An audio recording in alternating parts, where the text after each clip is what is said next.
Okay, that's it.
Yeah.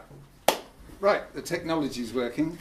Good evening, and thank you very much for coming to hear about what we've been doing in critical thinking. Some of you will be familiar with what we do, but for those who don't, critical thinking started about 4 years ago. It came out of the Occupy movement, Tent City University, and the Free University. And essentially it's a collaborative educational project. It's non-hierarchical, there are no teachers, there are no students. We work together to try and get to answers about the way the world works. We don't have any preconceived, or we didn't start with any preconceived ideas of what we were going to find. We were obviously very conscious that the world is not working. What we're trying to understand is why. So what we're presenting tonight is a snapshot of where we've got to. And this is work that is contributed by huge numbers of people. Although we're a group in London, we're interacting with many other groups. We're drawing on lots of other work that's been done both contemporaneously and historically. So it's actually millions of man-hours that has gone into what you're going to see, although you're going to see a very superficial aerial view of it. And I'm afraid it's quite intense because there's a lot of ground to cover. If you're on the net, then you can download the handouts, which are at freecriticalthinking.org. There's an events page, and there's a handout which gives you the slides plus a few notes and a few references, which, if you're interested in following up what you see here tonight, then that's the way to start. So, why critical thinking? What becomes apparent, and I think it's no surprise to anyone in this room, is that the levers of power are concentrated in very few hands. So the media, law, government, corporations, education, think tanks, institutions, religion, NGOs, they're all controlled by the same small number of people. And what we're trying to discover is why that is, why that should be the way it is.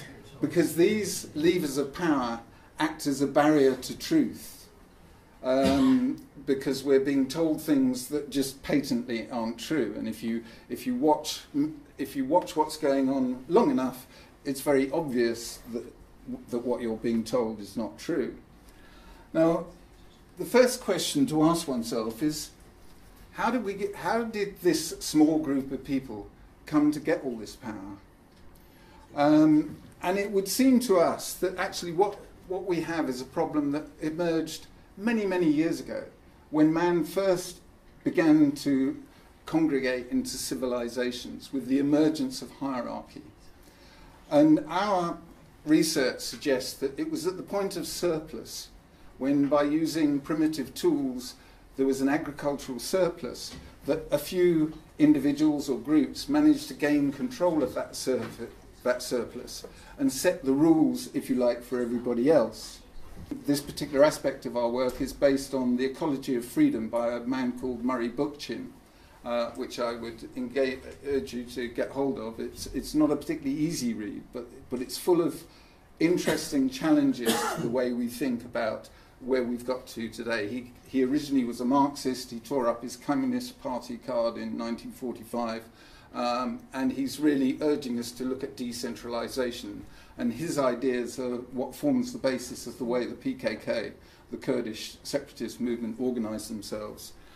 So the domination of nature led to the domination of humans and concentrated this power into very few hands and the wealth, and created this system of competition. Now we can try and imagine how this emergence of a hierarchy began.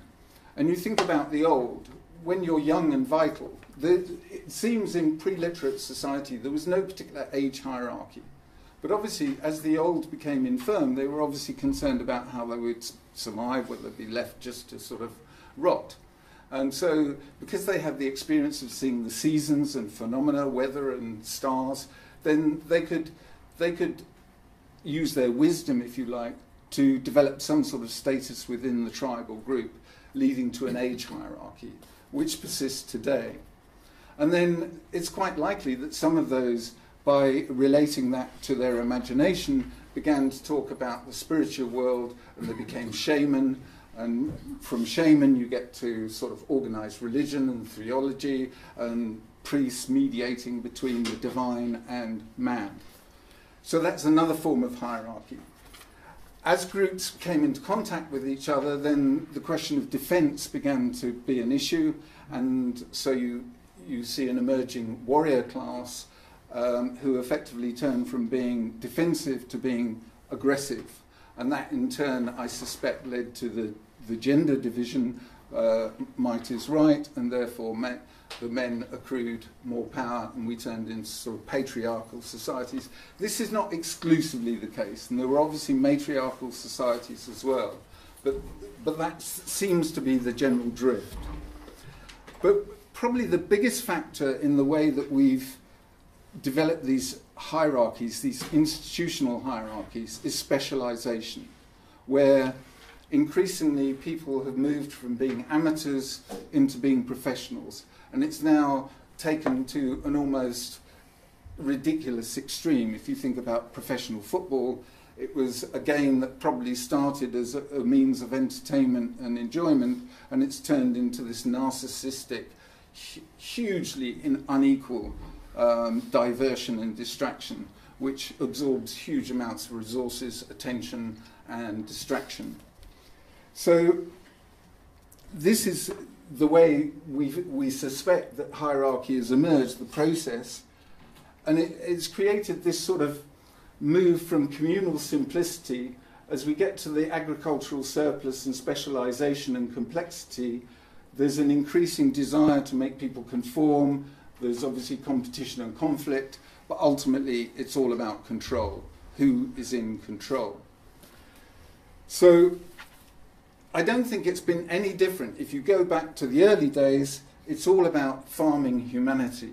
In other words, they moved on, the structural elite, the people that gained the control of the surplus, they moved on from farming land and livestock into farming other humans, which is much more profitable.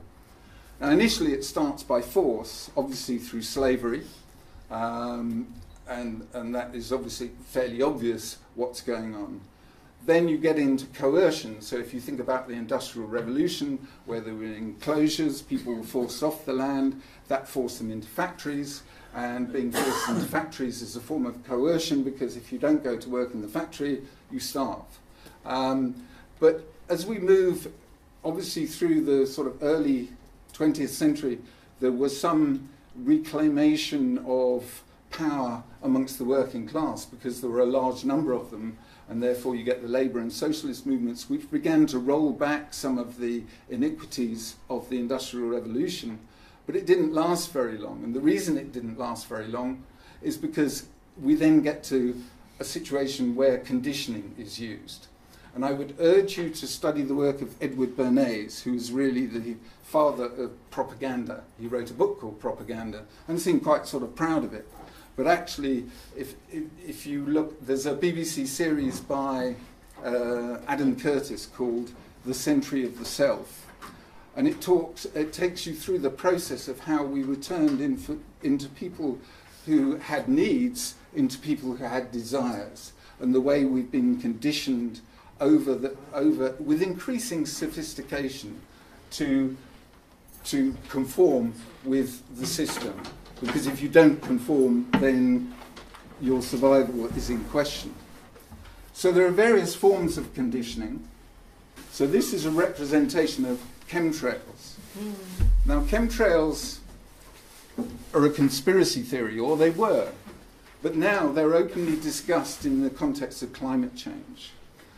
And this is quite interesting, because if you go back to the Vietnam War, weather manipulation was used within the Vietnam War, and it's been used ever since. So there are, in some senses, this weather manipulation may be to provoke these extreme weather events to support the thesis of climate change.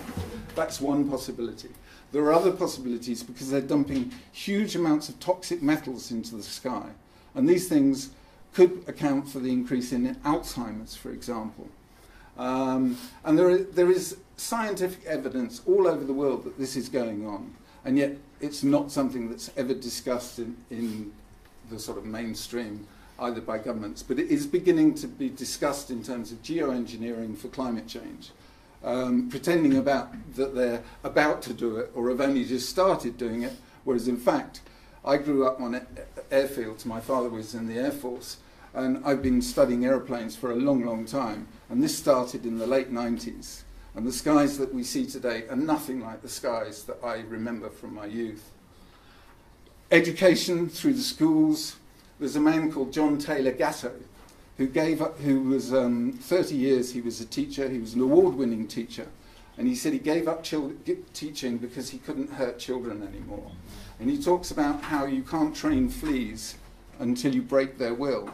And he talks about you get a petri dish, you put a load of fleas in there. If you don't put a lid on them, they'll all jump off and they'll set their own agenda and do what they want to do. You put the lid on, leave them for 2 hours, take the lid off, they won't move. You can then train them. That's what we're doing to children. This represents predictive programming. I don't know how many of you have heard of Tom Secker, but he's done a lot of work on the 7/7 bombings in London. And he talks about predictive programming. And if you're a Beavis and Butthead fan, there was in the 1990s a cartoon in Beavis and Butthead magazine which showed the Twin Towers with 2 Arabs in aeroplanes flying into them.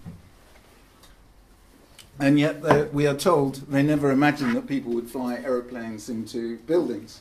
Another instance of predictive programming, particularly relevant to 7/7, is that the BBC series Spooks contained various elements in the plot lines before 2005 that related Muslim extremists, Islam bombers, to what actually happened on 7/7/2005. So that is predictive programming, and it's going on all the time in Hollywood, in TV, everywhere. The image this side is representing MKUltra, which was a secret CIA program to manipulate through, in its early days, there's a guy called Dave McGowan who wrote a book, escapes my memory, but it's something like Strange Things in the Canyon. But he talks about suddenly all these people appeared in Laurel Canyon with massive amounts of LSD on tap. And Timothy Leary, who was some sort of protege of one of the banking families, seemed to be dispensing this stuff at parties. It was freely available, and part of the rationale may have been to reduce some of the opposition to the Vietnam War. If people were getting stoned, tuning in, turning on, dropping out, then obviously the Vietnam War protests would be somewhat debilitated. But there are many other manifestations. There are, if you look at what happened to Britney Spears, who went through this rather dramatic breakdown, it's quite likely she was subject to MKUltra. It was supposedly ceased in the 90s. All that happened is it went underground. It's still going on today. Vaccines and drugs. We're obviously drugging kids in schools, the number of kids on Ritalin and all these various drugs to try and control behaviour. If you don't conform, you get drugged. But it's particularly relevant or topical at the moment if you think about the Zika virus. Now, you go back a couple of years, what were we all terrified of? Ebola. Ebola was a big hoo-ha about this. Millions were going to be infected, and if you remember, they were talking about closing borders. Well, it was all about vaccinations. And I'm not going to go into any detail, but if you look at the Zika virus, the Brazilian researchers who are actually looking at the incidence of this microcephaly in newborn babies, there aren't 4,000 cases as reported in the mainstream media. They have actually identified 404 cases in Brazil. This was a week or two ago, according to the latest numbers. Of those 404, only 17 had symptoms of the Zika virus. What had happened in Brazil is that there was a mass vaccination of pregnant women of TDAP, and it's quite likely that could be related. There is an additional factor which may or may not be related, but adds to the sort of mix of obfuscation, is that they introduced GMO mosquitoes, genetically modified mosquitoes, allegedly to eradicate dengue fever. Now, the fact that this Zika virus has occurred at the same time may be related, but it's speculation. But certainly what you're being told in the media about millions of deaths from Zika is complete hogwash. And lastly, of course, we have the media, which is the ultimate conditioning machine. Everybody has a TV in the corner of their room, and basically that's where they get their information, their instructions, how to think, how to behave, etc. Now, I mentioned education. One of the biggest factors in all of this, the reason that the media can put out what it does is because it uses talking heads, so-called experts with PhDs or degrees who are experts in this, that and the other. And this comes back to the specialization. Information is siloed, so everybody has to take information from other people on trust. And this control of academia, that basically this small handful of people, they set the agenda for Harvard, MIT, Oxford, Cambridge. All of these are endowed. Economics has been totally decimated in terms of, they're not taught economics. I think I met Steve Keen and had a conversation with him. He refers to an economics degree as a £21,000 lobotomy. And this is basically what is happening to our education system. So why a free university, which is where we came from? There's a very good reason that we are a free university, because we need to be able to ask any question. We cannot be accountable to somebody for what the questions that we ask. There are no taboos. We have to discover actually what's going on about all those phenomena that we talked about chemtrails and MK Ultra. You go into a mainstream university, you start talking about this stuff. So academia has to be free. It has to be freed from this cabal that basically controls the agenda. So when we started, we obviously were aware of the symptoms, and I think everybody in this room is aware of the symptoms of the problems in the world today. Inequality, economic dysfunction, wars, conflict, environmental destruction, corruption and greed, which is, it's almost acceptable these days that people are corrupt and greedy. Nobody's shocked anymore. I mean, I remember the Profumo affair many years ago, and it was a huge hoo-ha. I'm not saying the world was necessarily better or different then, but certainly there was some shame involved. There is no shame. These people are shameless the way they behave. And I'm not talking about the structural elite at the top necessarily, but the elevated cattle who are doing their bidding. They're like prison trustees who've been given privileges in order to oppress the rest of us, and they are shameless. And of course we have institutional failure. So it's all very well talking about symptoms, but where do they all come from? So what we've been trying to do is look at what are the fundamental root causes, and we've come down to what are essentially three economic flaws. Hierarchy is obviously at the root of it, because hierarchy has determined how the economy or the economic system has been designed to benefit those few at the top. And the first flaw is about land. Now, who knows the game of Monopoly? Who doesn't know the game of Monopoly? The landlord's game, it was called originally, and it was designed by a lady who relied on the work of Henry George, who wrote Progress and Poverty in 1879. And if you play Monopoly, which I'm sure most of us have, we know what happens. The winner takes all. Always. The winner takes everything. And that is the problem with land. Land is God-given or nature-given, depending on your particular view of theology. Nobody can own land. We all were put on this earth with the opportunity and the privilege and the entitlement to share in the fruits of the land, to exploit the land for our survival. So how can we be deprived of it by somebody claiming ownership? And it's the same with other commons. Knowledge. Who can claim knowledge? All that I'm showing you tonight, no one, I can't claim it, critical thinking can't claim it. It's built on millennia of understanding, wisdom and work. So how can we claim knowledge? How can we claim any of the commons, the radio spectrum? All of these things should belong to us all. And the problem is that having been deprived of access to the land, and in this country it manifested itself in the enclosures, and then we started doing it all over the world, we sent our oppressed overseas to steal land off indigenous populations elsewhere. And what that does is remove the means to life. So people were driven into factories. And in the early days, factories were very oppressive. But over time, through social movements, workers' movements, etc., there was some respite as workers' rights were asserted and a living wage. And I would say probably in the post-war era, there was something of a post-war settlement that actually gave most people some sort of decent living. But it wasn't perfect. There were still many losers, and it was only temporary. And the means to life now is no longer dependent. It's dependent on employment, but we don't need the people. Humans need not apply. That's a video online. I urge you to watch it. It's not very long, because basically any job, lawyer, accountant, journalist, all of these jobs can be automated. So there just aren't the jobs, or there aren't going to be the jobs in the future that can make sense of this idea that in order to survive you have to have a job.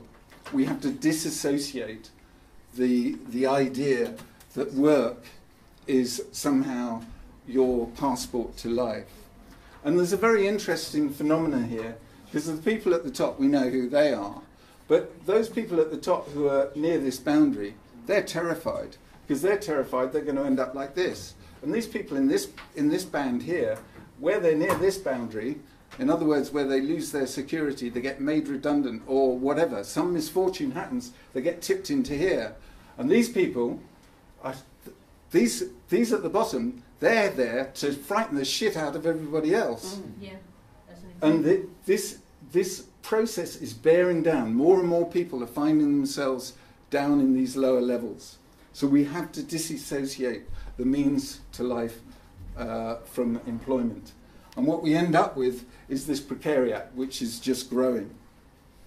What's the precariat? Precariat was a concept developed by a guy called Guy Standing. He's been piloting the idea of a basic income in India using the Self-Employed Women's Association, SEWA. And he wrote this book a year or two ago and developed this idea of the precariat. And more of us are part of the precariat. There are so many people who don't know how they're going to live. They don't know whether they're going to be working tomorrow. They don't know how long their hours are, no hours contracts. There are many, many people in the precariat. And it's no longer people at the so-called lower levels of society. It affects university lecturers. It affects everybody. So we've talked about the first two flaws, the denial of access to land and the commons, and the means to life being conditional on employment. The last flaw is basically almost the most corrosive of all. And Margaret Kennedy, whose work we drew on for this, describes it as the invisible wrecking machine at the heart of the economic system, and it's interest on money, or as it used to be known, usury. Because usury, or interest, is very interesting. What Margaret Kennedy found was that interest doesn't, we all pay interest. Doesn't matter whether you've got a mortgage or not, or whether you borrow money or not, we all pay interest. When you go and buy a railway ticket, in the cost of the railway ticket is the capital cost of the station, the rolling stock, track, etc. There is an interest element in everything. And with private finance initiative, there's more interest in everything today than there's ever been. So she found that interest doesn't treat us equally. And what she did, she studied the population of West Germany, and she broke it down into what are called deciles, in other words, 10% chunks. And she found that the first 8 deciles, or the bottom 80% by income, paid twice as much income as the interest as they received. So they were paying that much, but they were only receiving this much. Now the 9th decile, which is sort of 80 to 90%, they broke even. Basically what they paid is what they received. But the top 10% received twice as much as they paid. So effectively, all the interest that the bottom 80% were paying went to the top 10%. And inequality is built into the interest system. It's an irreversible inevitability, and attempts to rectify it by taxation are just doomed to fail. We have to attack the source of the problem, which is interest on money. And if that wasn't bad enough, it drives unsustainable debt growth. In other words, you get to a stage where the debt is no longer affordable. Now, what Margaret Kennedy did was she looked at West Germany, which is by no means as financialized as we were then, or much less so than today. I mean, we are more financialized than we've ever been. And she found that between 1968 and 1989, the interest cost of servicing government debt, 1,360 was the interest, and yet the income was only going up, wages by 345% and government income by 423%. So you can see that the interest cost just runs away from income. In driving exponential growth, this is an exponential growth curve. People say that if you, for a developed economy like the UK or Europe, you expect economic growth of 3% per annum. That means the economy has to double every 24 years. That means twice the resources, twice the waste, and it's clearly unsustainable. We just don't have the planets to be able to do that indefinitely. That's a linear curve, but what nature does is more like this. And you remember, you know, we've all grown. We didn't keep growing when we got to 18. Otherwise, we'd be a lot taller than we are today. It levels out. And that's the sort of economic system that we need that delivers growth to the point at which it becomes sustainable, where prosperity and a good living, a well-meaning life, actually becomes a viable proposition, not just for the few, but for everybody. There is another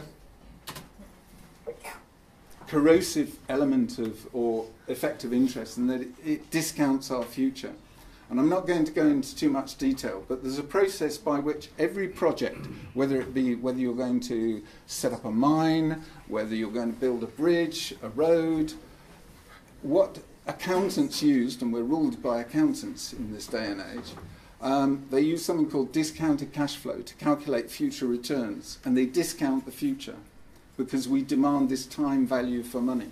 So what it means is that a forest standing today is worth much less than if we cut it down and turn it into timber.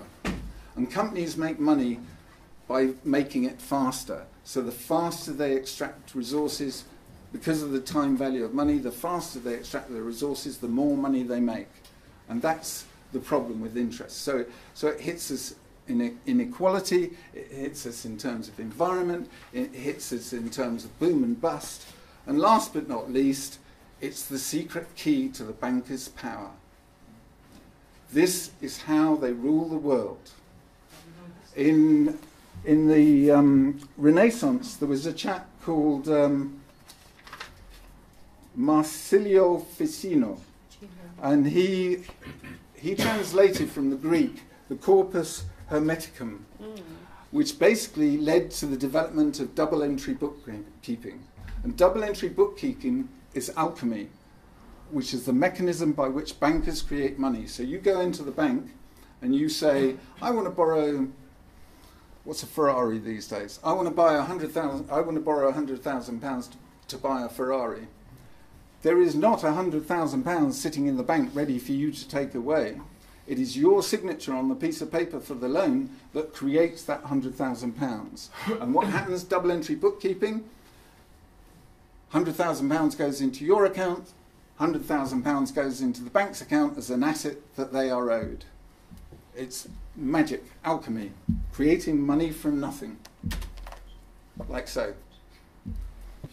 So, in effect, what we have in the floors, by taking control and appropriating the surplus of the commons from the land and resources and all the other commons where we create the value communally, and by interest, what we have is a very small number of rent seekers who are taking an increasing share of the wealth of the planet, bearing down on the rest of us who are fighting over a diminishing cake.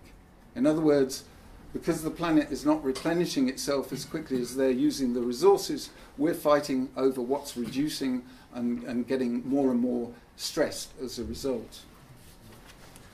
So, in a nutshell, this is the way the world works. The structural elite control all the levers of power, and they bear down using war, ecocide, division through the media, ideology, socialism versus capitalism, the employed versus the unemployed, indigenous populations versus foreigners, any division you can think of, they will exploit it. And by creating division, they create a war, intelligence, surveillance machine to make more money and extract all the wealth created by the rest of us, 7 billion people on the planet, extracted in terms of rents, taxes and interest. And that all goes back to them. And it's a perfect machine. It just keeps rolling. And we are the feedstock to that machine. And as long as we comply, that machine will keep going. So where did these people come from? We talked about the emergence of hierarchy, and we've talked about the alchemy of banking. Now, in America, after the War of Independence was largely fought because the American population were creating their own currency and the American economy was growing. So not only was William not getting his tax receipts, the bankers weren't participating in all this wonderful growth in the New World. So the American War of Independence was to impose a banking system back on the American colonies. And that's mirrored today in the wars in Iraq, the war in Libya, the war in Syria, the aggression towards Iran, and the aggression towards Russia. These are all countries that have taken control of their own money, or tried to varying degrees of extent. And Andrew Jackson, who I think was elected in 1824, basically managed to kick out the bankers. They had 2 goes at setting up a central bank, both of which were not very good for the population. He described central banks as engines of corruption, and he drove them out. I think the last charter for the central bank lapsed in 1832, something like that. And there was no central bank. Coming into the 20th century, there was no central bank in America. So what the bankers did, and these are largely driven by 8 key families, of which the supreme commander is probably Rothschilds, they basically got together and connived to bring about an economic disaster or collapse in order to foist on the American public a new central bank, the Federal Reserve. The Federal Reserve is as federal as Federal Express. It's a private company.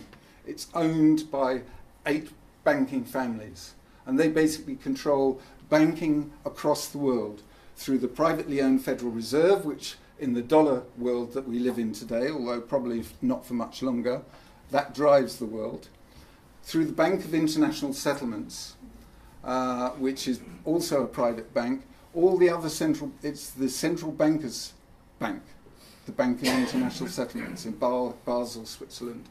And basically that's another private bank that controls all the other central banks.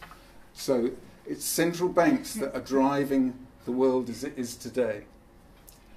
And there's quite another interesting phenomenon. In 2011, there was a study published in the New Scientist, the first study of its kind. And basically it analysed 43,060 transnational corporations. And it looked at the ownership. It looked at share registers. It looked at common directors. And what it found was that that network of 43,060, of that, 40% of those corporations were controlled by just 147 what they described super entities, in other words, other corporations. And within that 147, among the top 20 there were mainly banks, and of the top 50, 45 were financial organisations, so there were insurers, etc. Now that study didn't look beyond the share register, and there are foundations, nominee companies, offshore trusts, blind trusts, which obscure who actually owns what. This is the way that Rothschilds have hidden their wealth for centuries behind such facades. And they not only controlled 40% of this network, they controlled 60% of the revenues. So in essence, if you control all that corporate power, and we know what corporate power is today, and if that corporate power is colluding under the same ownership, that gives you control of everything. It gives you control of government, it gives you control of academia, it gives you control of media, you control everything. So what we have is the structural elite exercising the levers of power. Obviously, another way of making money is through wars. They back both wars. First World War, Second World War, Vietnam War, all of the wars of the 21st century, they've all been provoked. Invariably, there are false flags involved in order to precipitate the wars that follow. So 9/11 was actually, the wars that followed 9/11 were planned in 1990s and laid out. It's documented for anyone to go and look at in the Project for the New American Century. So there is cause and effect. 9/11 was the Pearl Harbor, the new Pearl Harbor to precipitate the wars that followed. And that has been the case ever since. So who else is in the structural elite? Because it's not just bankers. Structural elites existed long before the bankers invented the alchemy of money. So in amongst the 8 banking families, we also have European royalty, the UK monarchy, we have Dutch royalty, other royalty, we also have industrial dynasties like the Agnellis from Italy, and then you have the political and economic predators, people like Zbigniew Brzezinski, Henry Kissinger, who's been orchestrating geopolitics around the globe for the last 6 decades or more. And then you have the super rich, the likes of Bill Gates, Eric Schmidt of Google. These people have now joined the top table, and they are doing the same sorts of things as the structural elite did before them. So you've got Bill Gates promoting vaccines for population control. And if you don't believe it, go and look on the net. There's a TED Talk where he openly says he loves vaccinations for population control. He couldn't have been more blatant. So this is where the actual power lies. So what we have is a world of hierarchy, and it manifests itself in terms of destruction, fear and control, and it's based on competition, which leads to scarcity and inequality, and that's self-evident. So what do we do about it? So where we've got to, a lot of this work we did 2 or 3 years ago. What we've been working on in the last year or two is the concept of non-hierarchy.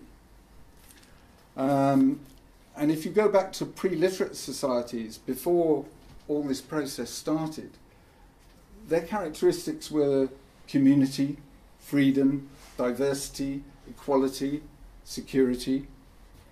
And we could actually get that. And when people challenge and say, well, it wouldn't work today, there are usually a number of factors behind that question. One is we must remember that we're all damaged. We've all been conditioned into the way we think that human nature is as it's supposed to be. But human nature is driven by those flaws. We're driven to compete. We're driven to behave aggressively. We're driven to try and cheat our neighbour. And yet, in spite of that, many of us don't. And our natural predilection is actually quite different. And the other main objection is that it'll never work in a complex society like ours today. Now, there's a man called Frederick Laloux, who was a McKinsey consultant, who's been doing a lot of work on non-hierarchical commercial organisations and non-commercial, but not governments. And he took 3 years out, and he identified about a dozen case studies, and he decided that to be legitimate, he had to pick enterprises of size and complexity in order to justify his idea, which is basically that self-managed organisations, non-hierarchical, self-managed organisations could be successful. And he identified a dozen of these. And I'll give you a couple of examples. I would urge you to get hold of his book or watch his video, which is also on Critical Thinking's site, called Reinventing Organisations. And he cites the example of a company called Buurtzorg in Holland. And Buurtzorg does healthcare in the home. In other words, it supports the disabled, the elderly, etc. And before Buurtzorg came along, it was all similar to the sort of bureaucracy that we see within the NHS, where one nurse or attendee would go in to do one thing, to administer something, somebody else would go in to do something else, and they were all on timesheets, they were all demoralised, and it didn't work. Buurtzorg was a reaction to that, and he developed teams, multidisciplinary teams of 12, maximum of 12 people, and they actually worked in groups. And the transformation of the service that they provide, and they involve the families of their patients or customers, as some people call them, in the whole process. And everybody's much happier, and they're getting rewards for what they're doing. There's another company which manages power generation around the world. It employs 40,000 people. It's managed on a non-hierarchical basis. And Laloux's thesis is it's precisely complex organisations that are best managed on a self-organising basis. And there's further justification for this in that we've been looking at something called natural inclusion. In other words, looking at our perceptions of how things work. And a lot of our scientific understanding is deficient, and I'm not going to go into it, but essentially if you think about nature, there is no command and control in nature. There's no mechanism at the top saying how things should be. Nature evolves through little independent organisms that are interdependent, and they co-create and they collaborate and they create wonderful things. We as human beings co-create and create wonderful things, but we're working under a system that is oppressive, destructive, and highly divisive. Just think what we could achieve if we actually moved on to the next stage of non-hierarchical collaboration. Now, you may think that pre-literate man knew nothing about hierarchy. And there's a YouTube video with David Graeber, the anthropologist, who I'm sure many of you know. He wrote Debt the First 5,000 Years. And a lot of our work on economics came from his book. But he's on a video interview with a guy talking to another anthropologist called David Wengrow. And they're talking about Paleolithic politics. And essentially, they describe the idea of hierarchy as being something fluid. That there were some tribes that were hierarchical, some that were non-hierarchical. But they were seasonal, they were experimenting, they were going back and forth. So the one example is that groups would be devolved into their multitude of groups, and they would be operating on a non-hierarchical, collaborative way. And then every now and again, each season, they would come together and build a city, a temporary city. And they would come together for ritual and for celebration. And hierarchy would develop within that temporary city. And at the end of the celebration and the ritual, they tear it all down and go off back into non-hierarchy.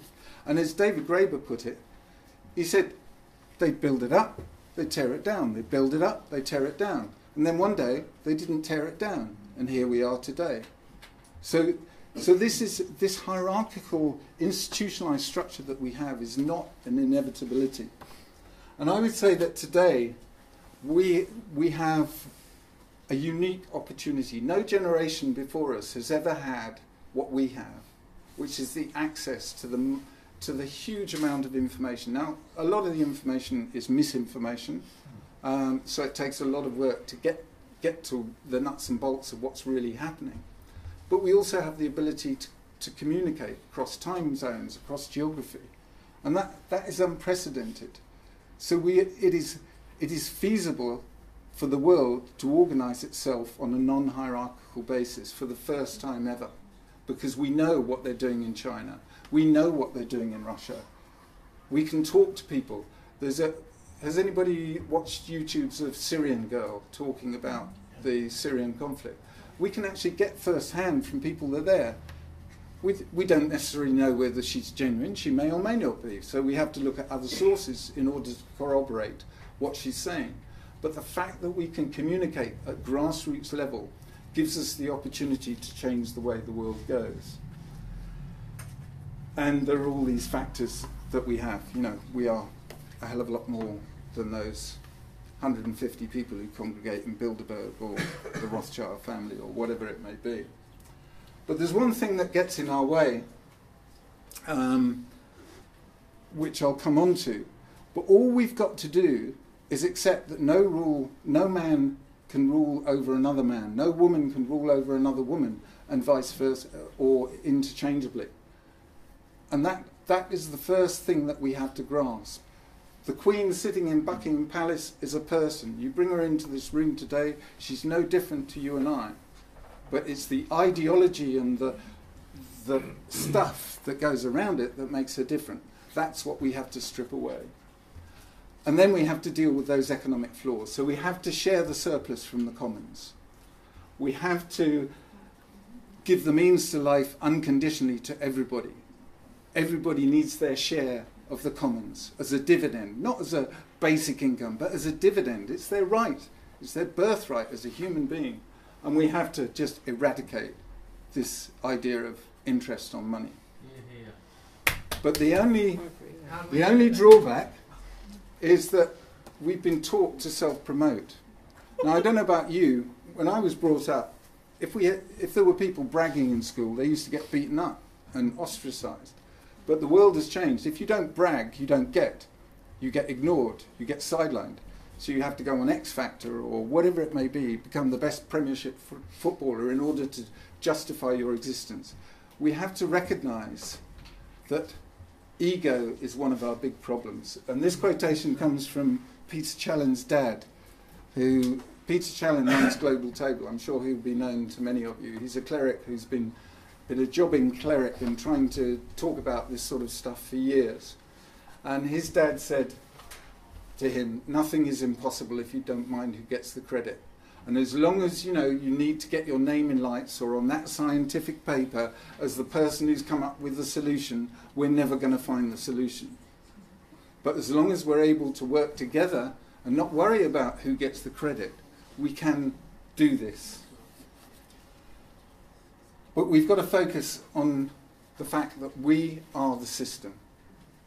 Everything we do feeds this system. So we have to withdraw consent. How do we withdraw consent? Most people in this room have already withdrawn consent to be lied to and to be manipulated.